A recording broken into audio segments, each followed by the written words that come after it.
प्रणाम भाई, आप लोग कैसन भाई जा। हम अंकित सिंह, हमारे चैनल के नाम बा डीएनआर रिएक्ट्स। आप लोग की हाल चाल कैसन बा, आप लोग की फैमिली वाला कैसन बा, तबियत ठीक ठाक बा, कमेंट करके अपन मुंह से ना अपन हाथ से कमेंट करके जरूर बताई जाए। कहीं कि आप लोग कमेंट करत नहीं की जाए, ठीक बा। हमारा अच्छा नहीं लगा, बिल्कुल अच्छा नहीं लग रहा है, तो आप लोग कमेंट जरूर करम जा। और रितेश भैया के सॉन्ग आई बा, रितेश भैया तो भाई चर्चा में चलता हूँ आजकल। कहीं कि हेलो कॉल वाला जो सॉन्ग रहे 1 मिलियन क्रॉस कर गई बा। ऐसे अलग अलग सॉन्ग करके क्रॉस कर गई रहा है, लेकिन एक ही वीडियो 1 मिलियन क्रॉस कर गई बा।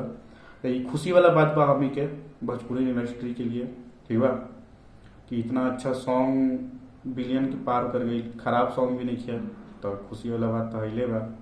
अलग खुशी मिलेला एक हमी के, समझ गिला, बिलियन समझत रहेगा, ठीक बा। ऐसे ही सब कुछ तरक्की करे, अच्छा अच्छा सॉन्ग बनाए और हम ही के सपोर्ट करेंगे जरूर, और आगे तक जाए वीडियो। भाई हेलो कौन वाला सॉन्ग हमें लगा था हम लोग से बाहर कंट्री में भी सुनत हो कम जा क्या सुन ले कम जा, हम देख ले होगी शायद वीडियो में देख ले रही। रितेश भैया के सॉन्ग आई बा, हम सोच रहे वीडियो बना ही दी, कहीं कि आज सॉन्ग आई बा, ठीक बा। डिम्पल सिंह के साथ भी आई लो भाई, डिम्पल सिंह समझा तो वो भी चर्चा में एक दिन रही। और शिल्पी राज गाना गईले बाड़ी। सॉन्ग के नाम बा मीना बाजार, सॉन्ग आई बा मार्स मिलोडी भोजपुरी। भाई ई वाला चैनल हम शायद नया बा, और ठीक बा। तो हम ही के देखे कि सॉन्ग कैसन बा। ई सॉन्ग शायद कल आइल रहा है, और देखिए कि चर्चा में माउंट इनका सॉन्ग छूटे के ना चाहिए, ताकि पता ना शायद कब सॉन्ग सुनो तो भाव चढ़ जाए। और रितेश भैया का सॉन्ग ऐसे भी अच्छा होला, ठीक बा, खराब ना होला, नॉर्मल होला, अच्छा होला, मतलब अच्छा होला, समझो तो होला। चलो तब बिना देरी करे हम के स्टार्ट करे कि अगर वीडियो अच्छा लगे तो लाइक कमेंट सब्सक्राइब जरूर करूंगा।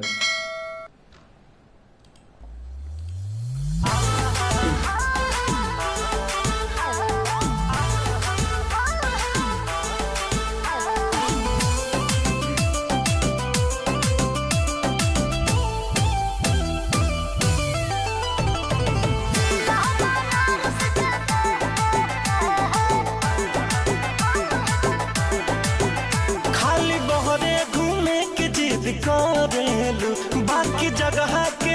और एक बात और बता दी भाई कि हमार जो बुआ घर बा, हमार बुआ घर करहगर में बा, रोहतास जिला में। तो भैया के घर उधर ही बा। एगो खुशी मिलेला यार, बताया नहीं, खुशी मिलेला कि हाँ अपन नजदीक के अपन कोई रिलेशन के पास से कोई सिंगर बा, फेमस हो गई बा, उनका सॉन्ग इतना भयानक हिट बा, अपन खुशी होला। और सब तो जानते हैं भैया बहरे घूमे के जिद करेलू, बाकी जगह के नाम नहीं धरेलू। बोला हो लगे कितना रुपया उड़ा दी, बोला कहवा के धनिया घुमा दी। खुल के बता दो ये जान एक बार।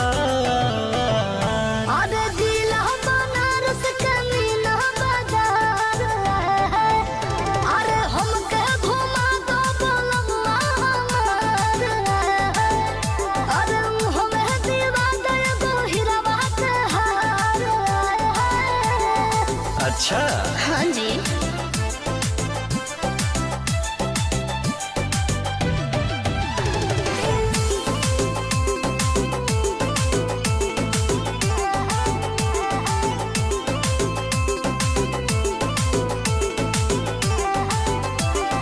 का बात बाऊ खा किया तना गिले बारू, होता नहीं बरदा खुदत तिले तिले बारू।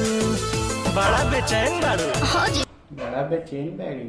हाँ जी भाई, बैकग्राउंड सॉन्ग के थोड़ा सा ई करिए जा, का करिए, मतलब बैकग्राउंड सॉन्ग के थोड़ा इग्नोर करिए जा, ठीक बा।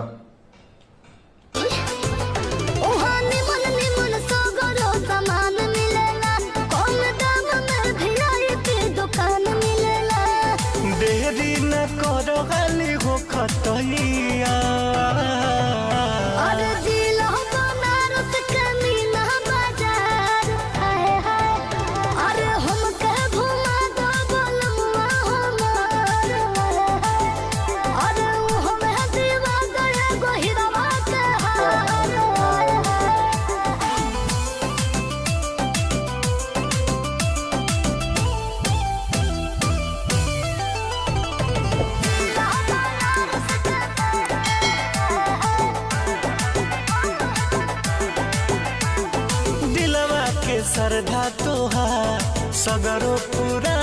हब हो काशी के 80 गो घाट अजुबे घुमा दे हब हो।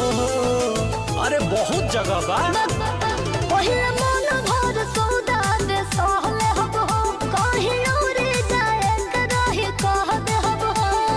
तोहरे खातिर बा कमनिया और हाँ भाई गलत जगह रुक गई आप लोग गई रही कि ना, जो भी गई लोग की देव दिवाली देखे भाई जरूर कमेंट करके बताएं जा। बहुत दिन हो गए बा बनारस में भाई अलग मजा आवेला, पता बा कि ना। बनारस जैसे गई लोग की ओकरा अलग मजा आई लोग की छठ घाट मतलब छठ घाट तालाब होला बनारस के जो मंदिर उंदिर बा मजा आवेला, एक तो एकदम भक्ति के माहौल हो जाला। जो भी गई लोग की कमेंट करके जरूर बताएं जा। आप लोग ऐसा भी ना बताओ नहीं हमारा बोले के पड़ जाला, बता ही जाए यार। आप लोग इतना भी मेहनत करत नहीं ना हम, तो आप लोग भी कि अगर अच्छा लगता वीडियो हमारा अच्छा लगता हर चीज़ बढ़िया लगता, जो भी चीज़ खराब लगता कमेंट करके राय अपन जरूर दें जाए, ताकि हम अगर खराब होगी तो सुधार करम, अच्छा लगी तो हमारा मोटिवेशन मिली और हम खुश हो कम और वीडियो बनी तगड़ा, समझा तो हो जाए और मजा आई वीडियो में। तोहरे खातिर बा कमनिया झील बनारस के मीना बाजार आए हैं हमके घुमा दो बोलमुआ हमार आए हैं। अरे हमें दीवा दो गोहिरवा के हार आए हैं। तो चला भाई सॉन्ग ठीक ठाक बा, बोलम उतना अच्छा नहीं है, ठीक बा नॉर्मल बा, लेकिन उतना खास मजा ना आई जेकरा सा के हम झूम सकी इंजॉय कर सकी। ठीक ठाक बा, उतना बुरा वाला भी ना बोलम, मतलब उतना मजा ना आई खास करके। आप लोग कैसन लगल कमेंट करके जरूर बताएं जा। आप लोग राय दीजिए, आप लोग के कमेंट के हमारा आशा रहेला, वेट रहेला।